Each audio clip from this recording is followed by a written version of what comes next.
देहरादून से सटे हुए पहाड़ी इलाकों में बर्फ का कर्फ्यू, स्नोफॉल ने बढ़ाई खूबसूरती, लेकिन लोगों पर टूटा सफेद कहर।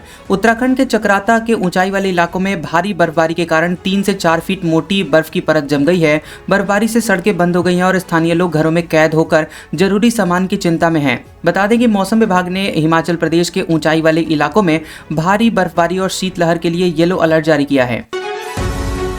मोदी सरकार के बजट आखिर कैसे बनाते हैं विकास, कल्याण और सुधारों की गाथा। मोदी सरकार ने 2014 से 2025 तक के बजटों में आर्थिक विकास और सामाजिक सुरक्षा दोनों पर समान रूप से ध्यान दिया। शुरुआती वर्षों में कर राहत और डिजिटल इंडिया तथा स्वच्छ भारत अभियान जैसी महत्वाकांक्षी योजनाओं की शुरुआत हुई। कृषि और ग्रामीण विकास को प्राथमिकता देते हुए किसानों की आय दोगुनी करने के लक्ष्य के साथ बड़े निवेश किए गए। कैलाश चंद्र ब्रजलाल भट्ट समेत डॉक्टर श्याम सुंदर समेत कई नाम। सूत्रों के हवाले से पद्म पुरस्कारों की लिस्ट सामने आई। पद्म पुरस्कारों की संभावित सूची में कैलाश चंद्र ब्रजलाल भट्ट और डॉक्टर श्याम सुंदर जैसे नाम शामिल हैं। पद्म पुरस्कारों की आधिकारिक घोषणा सरकार द्वारा गणतंत्र दिवस से पहले की जाती है। वहीं सूची में विभिन्न राज्यों के प्रतिष्ठित व्यक्तियों के नाम हैं जो कि अपने क्षेत्रों में खास योगदान दे रहे हैं। T20 वर्ल्ड कप में बांग्लादेश को उकसाकर पाकिस्तान ने दे दिया धोखा। 5 वजहों से पाकिस्तान पर भरोसा हर बार घाटे का होता है सौदा। शेख हसीना के सत्ता में आने के बाद बांग्लादेश का राजनीतिक सामाजिक माहौल कट्टरपंथी ताकतों की वजह से बदल गया। बांग्लादेश ने भारत में T20 वर्ल्ड कप खेलने से मना कर दिया, जबकि पाकिस्तान ने खुद की टीम का ऐलान कर दिया। वहीं पाकिस्तान की राजनीतिक अस्थिरता, सीमित आर्थिक सहयोग के कारण बांग्लादेश के लिए दोस्ती कभी भी फायदे का सौदा नहीं रही। जेलेंस्की की नई डिमांड, रूस के हमलों के बीच एयर डिफेंस सहायता बढ़ाने की मांग। रूसी हमलों के कारण कीव में सैकड़ों इमारतों में हीटिंग की सुविधा लगातार दूसरे दिन बंद है। यूक्रेनी राष्ट्रपति ने अमेरिकी और यूरोपीय सहयोगियों से एयर डिफेंस सहायता बढ़ाने का अनुरोध किया है। रूस ने इस सप्ताह कीव पर हजारों ड्रोन, निर्देशित बम और मिसाइलें दागी हैं, जिससे हवाई सुरक्षा प्रणाली कमजोर हुई है। यूपी में भगवा वर्सेस भगवा, अब तो अभिमुक्तेश्वरानंद के दरवाजे तक पहुंच गए योगी के समर्थक। प्रयागराज माघ मेले में शंकराचार्य, अभिमुक्तेश्वरानंद और मेला प्रशासन के बीच 7 दिनों से विवाद चल रहा है। विवाद की शुरुआत मौनी अमावस्या पर अभिमुक्तेश्वरानंद के गंगा स्नान के दौरान पुलिस द्वारा रोके जाने से हुई थी और सीएम योगी आदित्यनाथ और शंकराचार्य के बीच कालनेमी और औरंगजेब को लेकर बयानबाजी ने विवाद को राजनीतिक रूप दे दिया। इंग्लैंड सरकार बनाने जा रही है नई फोर्स, नाम रखा है ब्रिटिश FBI। जान लीजिए क्या करेगी ये काम। ब्रिटिश सरकार इस सप्ताह इंग्लैंड और वेल्स में नई नेशनल पुलिस फोर्स के गठन की घोषणा करेगी। नई फोर्स आतंकवाद, धोखाधड़ी, ऑनलाइन बाल शोषण और संगठित अपराधों की जांच का जिम्मा संभालेगी। पुलिस और सुरक्षा एजेंसियों ने इस बदलाव का स्वागत किया है और विशेष करके आतंकवाद विरोधी गतिविधियों में। अमेरिका से लेकर यूरोप तक के बड़े नेता इंडिया में, क्या कुछ बड़ा होने वाला है। यूरोपीय परिषद के अध्यक्ष एंटोनियो कोस्टा और यूरोपीय आयोग के अध्यक्ष नई दिल्ली पहुंच गए हैं। यूरोपीय संघ भारत शिखर सम्मेलन में मुक्त व्यापार समझौते पर हस्ताक्षर की उम्मीद जताई जा रही है। अमेरिकी कांग्रेस का प्रतिनिधिमंडल नई दिल्ली पहुंचा है और विदेश मंत्री एस जयशंकर से द्विपक्षीय संबंधों पर चर्चा की है। खरगे नाम के अध्यक्ष कांग्रेस के मालिक राहुल गांधी हैं। सीनियर नेताओं को निकालना चाहते हैं, बोले शकील अहमद। शकील अहमद ने कहा कि राहुल गांधी लोकप्रिय और सीनियर नेताओं से खतरा महसूस करते हैं। शकील अहमद ने कहा कि खरगे अध्यक्ष हैं जबकि मालिक राहुल गांधी हैं। कांग्रेस नेतृत्व पर सीधे हमला में शकील अहमद ने कहा कि वरिष्ठ नेता अपमानित लेकिन अगली पीढ़ी की चिंता में चुप हैं। तेजस्वी बने आरजेडी के कार्यकारी अध्यक्ष। संजय यादव ने बताया क्या है पार्टी का आगे का प्लान। आरजेडी ने पटना में राष्ट्रीय कार्यकारिणी की बैठक में तेजस्वी यादव को सर्वसम्मति से कार्यकारी अध्यक्ष नियुक्त किया है। तेजस्वी ने लालू प्रसाद यादव के पैर छूकर आशीर्वाद लिया और संगठन के लिए काम करने का संकल्प जताया। संजय यादव ने कहा कि तेजस्वी अब पार्टी की विचारधारा फैलाने और संगठनात्मक कार्यों की जिम्मेदारी संभालेंगे। अमेरिकी सेना के सचिव डिस्क्रॉल ने सेना प्रमुख जनरल उपेंद्र द्विवेदी से की मुलाकात। अमेरिकी सेना के सचिव ने भारतीय सेना प्रमुख जनरल उपेंद्र द्विवेदी से द्विपक्षीय रक्षा सहयोग बढ़ाने पर चर्चा की है। बैठक में भारत और अमेरिका के बीच सैन्य संबंधों को मजबूत करने पर साझा प्रतिबद्धता पर जोर दिया गया है। भारत को अमेरिका FGM 148 जैवलिन मिसाइल प्रणाली और M982A1 एक्सकैबुलर तोपखाने के गोले बेचने की मंजूरी दी है। क्या चीन में तख्ता पलट होने वाला था? राष्ट्रपति शी जिनपिंग ने टॉप जनरल समेत पूरी मिलिट्री लीडरशिप को हटाया। शी जिनपिंग ने चीन के सबसे ताकतवर जनरल झांग योशिया समेत पूरी मिलिट्री लीडरशिप को हटाकर सेना पर कंट्रोल किया। झांग शी जिनपिंग के लंबे समय से साथी थे और अपने आप में एक पावर सेंटर थे। पूरी मिलिट्री लीडरशिप को हटाया जाना 1989 के बाद चीन की सेना की सबसे बड़ी सफाई मानी जा रही है। पाकिस्तान में जालिम सेना के खिलाफ आवाज उठाने की सजा देखिए, पति पत्नी को 17 साल की जेल।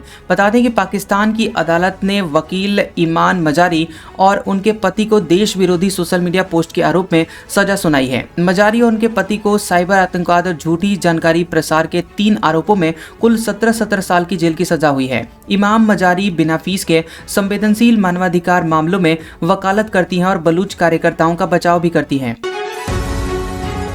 गणतंत्र दिवस पर छत्रसाल स्टेडियम में बच्चों की परेड, सीएम रेखा गुप्ता ने ली सलामी।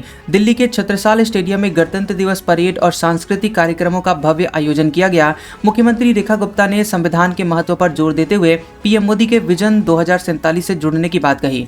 अटल कैंटीन के जरिए रोजाना 50,000 से अधिक लोगों को भोजन उपलब्ध करवाया जा रहा है और संख्या बढ़ाने का प्रयास है। तेजस्वी यादव को आरजेडी की मिली कमान, बन गए कार्यकारी अध्यक्ष। क्या आप बदल पाएंगे पार्टी की किस्मत?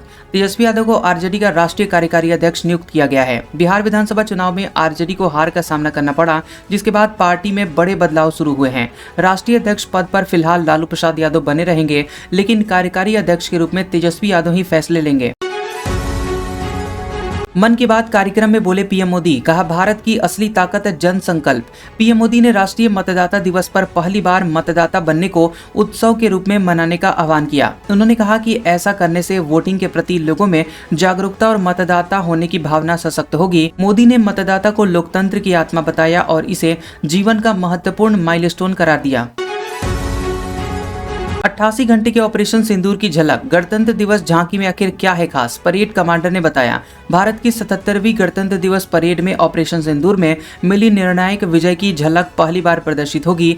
परेड में बैटल एरे फॉर्मेशन दिखाया जाएगा, जिसमें कॉम्बैट एलिमेंट्स और सपोर्ट एलिमेंट्स की ग्रुपिंग का प्रदर्शन होगा।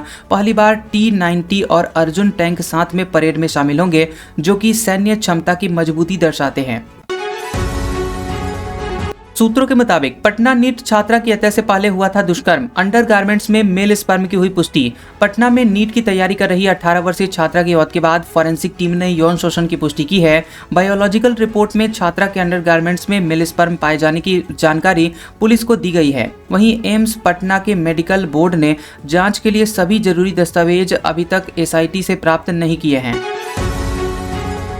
अजीत पवार और शरद पवार क्या साथ आएंगे? सुप्रिया सुले, नवाब मलिक और प्रफुल्ल पटेल ने दिए अहम संकेत। महाराष्ट्र की राजनीति में ठाकरे और पवार परिवार की पार्टियों के बीच दूरी और समीकरण में बदलाव देखने को मिला है। एनसीपी के 2 गुट 12 जिला परिषदों में एक साथ चुनाव लड़ रहे हैं, लेकिन अभी पार्टी के एक होने का कोई प्रस्ताव नहीं है। शरद पवार सक्रिय राजनीति से दूर होने के इच्छुक हैं और उन्होंने स्थानीय निकाय चुनाव में कोई बैठक संबोधित नहीं की।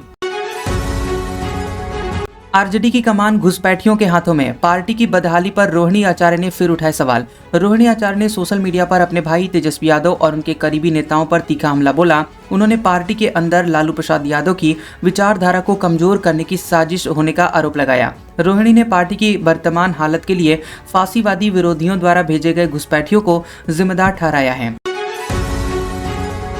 शिविर के बाहर बुलडोजर बाबा के नारे, शंकराचार्य बोले मेरी जान को खतरा। अभिमुक्तेश्वरानंद विवाद की पूरी कथा। माघ मेले में स्वामी अभिमुक्तेश्वरानंद के शिविर के बाहर हुए हंगामे में युवकों ने विवादित नारे लगाए। अभिमुक्तेश्वरानंद ने अपनी जान को खतरा बताया और शिविर में शरारती तत्वों के प्रवेश पर गंभीर चेतावनी दी है। विवाद के बाद शिविर के आसपास 10 CCTV कैमरे लगाए गए हैं और सुरक्षा बढ़ाने की मांग की गई है। 13,000 फ्लाइट्स कैंसिल, पेड़ गिरे, बत्ती गुल। अमेरिका में खतरनाक तबाही मचा रहा है बर्फीली तूफान। अमेरिका में एक विशाल विंटर स्टॉर्म ने 2300 मील से अधिक क्षेत्र में तबाही मचाई है। तूफान की वजह से 13,000 से ज्यादा उड़ानें रद्द हो गई हैं, जो कि महामारी के बाद एक दिन में सबसे अधिक है। टेक्सास और लुइजियाना में भारी बिजली कटौती हुई है, जहां 1,20,000 से ज्यादा घरों में पावर आउटेज दर्ज हुआ है।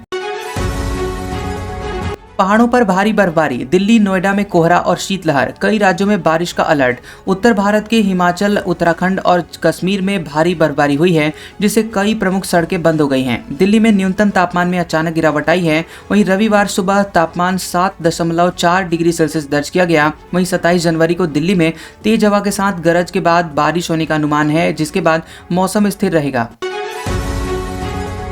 रूस ने यूक्रेन के एक और गांव पर कर लिया कब्जा, दूसरी तरफ युद्ध रोकने पर चर्चा। रूस के रक्षा मंत्रालय ने दावा किया कि उसकी सेना ने खार्किव क्षेत्र के स्टारित्सिया गांव पर नियंत्रण कर लिया है। बता दें कि स्टारित्सिया गांव वोवचांस्क कस्बे के पास स्थित है, जो कि यूक्रेन रूस सीमा के बेहद नजदीक है। यूक्रेनी सेना ने बताया कि रूस ने स्टारित्सिया और आसपास के क्षेत्रों पर हमले किए। 8 किलोमीटर लंबा जाम, होटल फुल, मनाली में कड़ाके की ठंड और सड़कों पर रात गुजार रहे पर्यटक। मनाली में पहली बर्फबारी ने पर्यटकों के लिए यातायात जाम और बुनियादी ढांचे पर दबाव बढ़ा दिया है। गणतंत्र दिवस के लंबे वीकेंड पर कोठी और मनाली के बीच 8 किलोमीटर लंबा मार्ग वाहनों से पूरी तरह जाम हो गया। हिमाचल में कुल 685 सड़कें अवरुद्ध हैं, जिससे लाहौल और स्पीति जिले के 292 सड़कें सबसे अधिक प्रभावित हैं।